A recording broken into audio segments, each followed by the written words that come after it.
Nhắc đến Jeju, phần lớn chúng ta sẽ nghĩ ngay đến một hòn đảo đẹp như phim Hàn Quốc, biển xanh, đồng cỏ, núi lửa, hoa cải vàng và những con đường chạy sát bờ biển, cũng như những đôi tình nhân đi hưởng tuần trăng mật. Người Hàn Quốc thậm chí còn xem Jeju là một trong những nơi nghỉ dưỡng nổi tiếng nhất của đất nước. Thế nhưng thời gian gần đây, cái tên Jeju lại xuất hiện với một hình ảnh hoàn toàn khác, đó là những vụ mất tích. Những thi thể được tìm thấy sau nhiều ngày hoặc nhiều tháng, tai nạn trên biển, người leo núi tử vong, khách du lịch rơi xuống đê chắn sóng, tai nạn xe thuê, khiến không ít người đặt câu hỏi, Jeju thực sự là thiên đường hay là một hòn đảo có phần đáng sợ? Nói về vị trí thì Jeju nằm ở phía nam bán đảo Triều Tiên, tách liền khỏi Hàn Quốc bởi biển.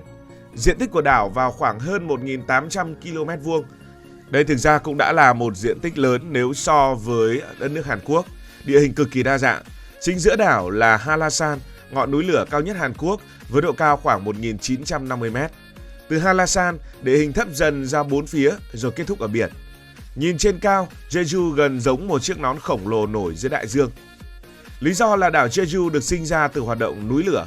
Nó chính là một ngọn núi lửa khổng lồ mọc giữa biển. Hàng triệu năm trước, dung nham từ dưới đáy biển đã phun lên, nguội dần rồi tạo thành cả hòn đảo. Sau nhiều đợt phun trào, Jeju hình thành Hallasan ở trung tâm, hàng trăm miệng núi lửa nhỏ nằm rải rác xung quanh, những hang động dung nham dưới lòng đất và vô số vách đá đen ở ven biển. Chính nguồn gốc này tạo ra cảnh quan đặc biệt đến mức nhiều khu vực của Jeju được UNESCO công nhận là di sản thiên nhiên thế giới.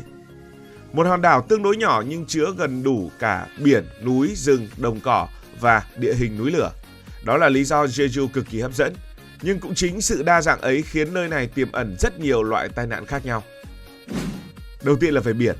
Một trong những điều dễ đánh lừa du khách nhất ở Jeju chính là màu nước biển. Nhiều khu vực nước xanh và trong đến mức nhìn giống như hồ bơi. Sóng có lúc không lớn, từ trên cao nhìn xuống, người ta rất dễ nghĩ rằng biển thế này thì có gì mà nguy hiểm. Nhưng Jeju không phải là một cái hồ, đây là một hòn đảo nằm giữa biển, chịu ảnh hưởng của gió, sóng, thủy triều và các dòng nước ven bờ. Đặc biệt điều kiện trên biển có thể thay đổi rất nhanh, buổi sáng mà nước còn yên, vài giờ sau đổi hướng và sóng có thể mạnh lên. Một bãi biển hôm nay tương đối an toàn không có nghĩa ngày mai vẫn như vậy. Một trong những nguy hiểm đáng sợ nhất đó là dòng chảy xa bờ. Hiểu cực kỳ đơn giản như thế này, sóng liên tục đưa nước vào gần bờ, nhưng lượng nước ấy cuối cùng phải tìm đường chảy ngược trở ra biển. Ở một số nơi, nước tập trung thành một dòng chảy mạnh từ bờ ra ngoài khơi. Người đang bơi nếu lọt vào dòng này có thể bị kéo ra xa rất nhanh. Số tai nạn ven biển ở Jeju cho thấy nguy hiểm này hoàn toàn là có thật. Chỉ trong vài năm gần đây đã có hàng trăm vụ tai nạn liên quan đến hoạt động ven biển, trong đó có hàng chục trường hợp tử vong. Nhiều nạn nhân gặp nạn khi bơi, lặn hoặc tham gia các hoạt động dưới nước mà không mặc áo phao. Đây là một chi tiết rất đáng chú ý. Ngoài ra, Jeju có rất nhiều bờ biển sở hữu đá núi lửa. Những phiến đá màu đen nằm sát mặt nước tạo khung cảnh cực kỳ đẹp. Nhưng bề mặt đá thường trơn vì rong rêu nước biển và hơi ẩm. Khi sóng đánh lên, một người đang đứng rất chắc cũng có thể bất ngờ mất thăng bằng. Một khi rơi xuống nước giữa khu vực toàn đá, vấn đề không chỉ là biết bơi hay không, sóng có thể đẩy cơ thể va vào đá liên tục, khiến việc tự trèo lên bờ trở nên cực kỳ khó khăn.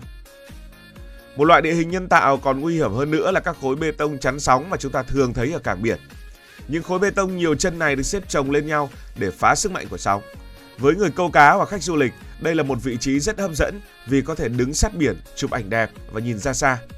Nhưng nếu nhìn kỹ, chúng giống như một cái bẫy khổng lồ. Các khối bê tông nằm chéo lên nhau tạo ra những khe rất sâu, bề mặt thì trơn. Nếu một người trượt chân rơi xuống giữa các khe, họ có thể bị mắc kẹt phía dưới. Người đứng trên bờ thậm chí khó nhìn thấy nạn nhân, sóng vẫn tiếp tục đánh vào, nước dâng lên, việc cứu hộ vô cùng phức tạp. Jeju đã ghi nhận nhiều vụ người rơi xuống các khối chắn sóng như vậy, trong đó có cả trường hợp tử vong. Điều này giải thích một nghịch lý rất Jeju, nơi càng đẹp để chụp ảnh lại càng nguy hiểm. Chúng ta thường nghĩ nguy hiểm phải có biển báo đỏ, vực sâu hoặc sóng cao khủng khiếp.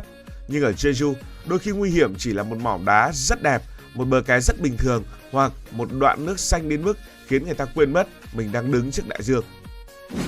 Nếu biển là một thế giới nguy hiểm thì giữa đảo còn có Hallasan. Đây là ngọn núi lửa cao nhất Hàn Quốc và cũng là biểu tượng của Jeju. Hallasan nhìn từ xa không quá đáng sợ, núi rộng, sườn khá thoải, cây xanh bao phủ và có đường leo được quản lý tương đối tốt.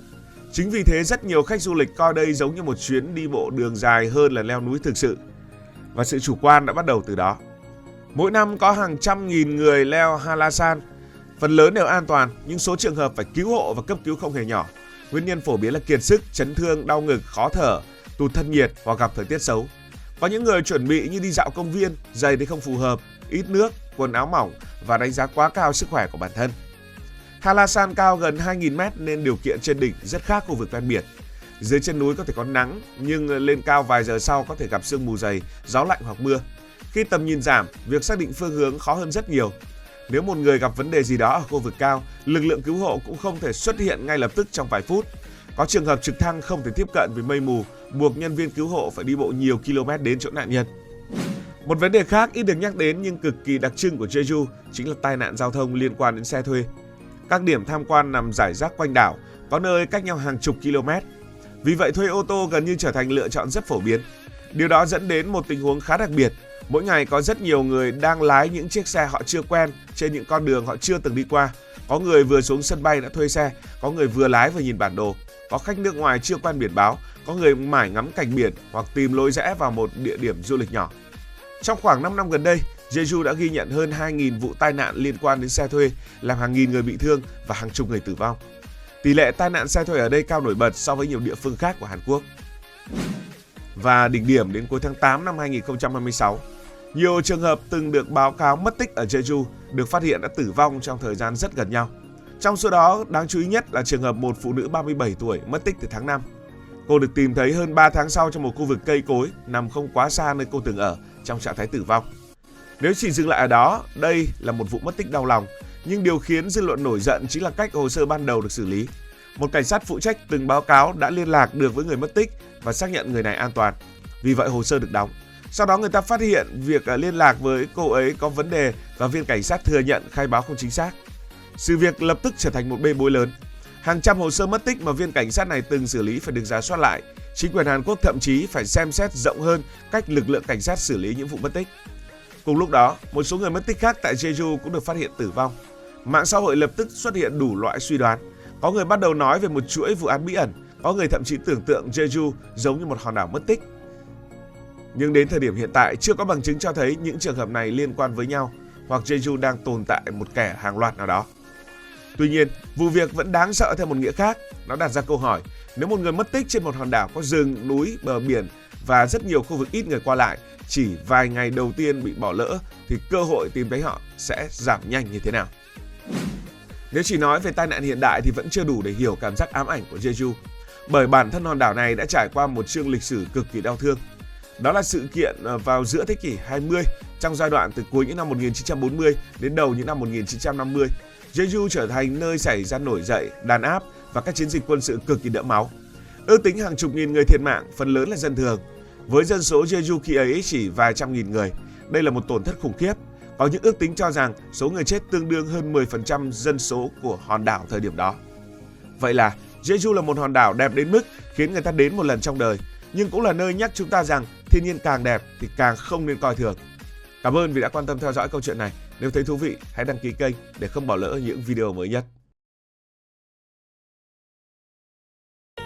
Cảm ơn các bạn đã dành sự đồng hành cùng Hải Thanh Story đi qua những vùng đất, khám phá những điều mới.